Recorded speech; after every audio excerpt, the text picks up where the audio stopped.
Welcome to the only daily podcast focusing on compliance news of the day. Each morning, start your day with a cup of coffee and Tom Fox, the voice of compliance, to hear about 4 of the top compliance, corruption, or leadership stories you will need to start your day.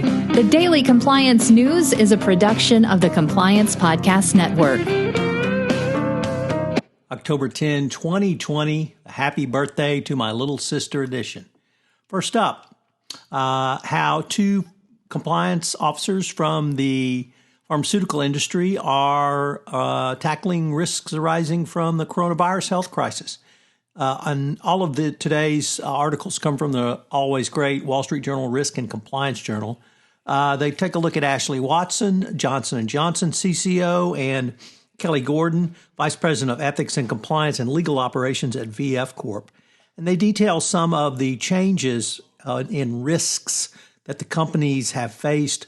Obviously, supply chain, but export control, antitrust, resources,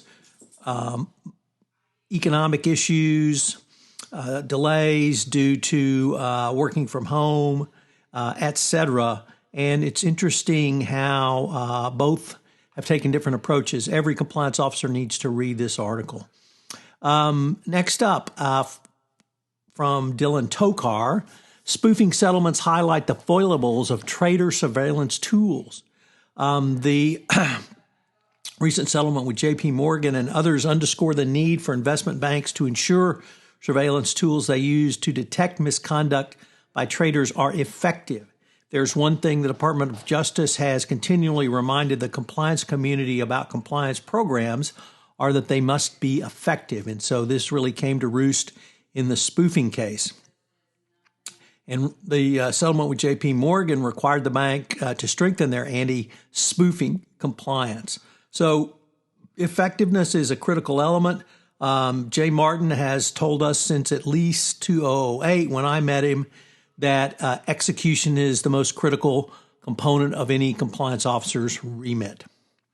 Next up, Minky Sun writes about the former Unaoil partner Basil Jarah, who was sentenced in the United Kingdom to 3 years and 4 months after pleading guilty to conspiracy charges related to schemes to pay bribes. His significance is he's a former Iraqi partner of Unaoil and part of the huge Unaoil corruption matter.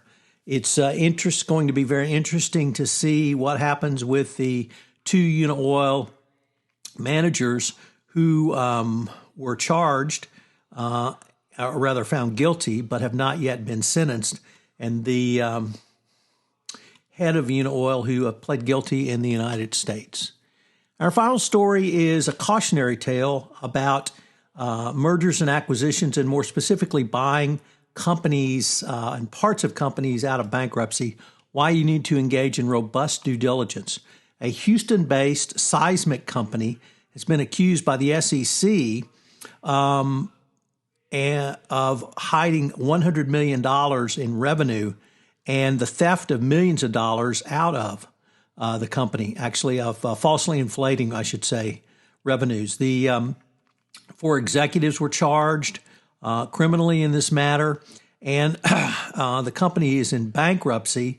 It says it's cooperating with the SEC, but it's hard to believe that there wasn't great knowledge of this fraud within the company. The Daily Compliance News is a production of the Compliance Podcast Network and a proud member of C-Suite Radio. Thanks so much for listening. I hope you'll join me again tomorrow.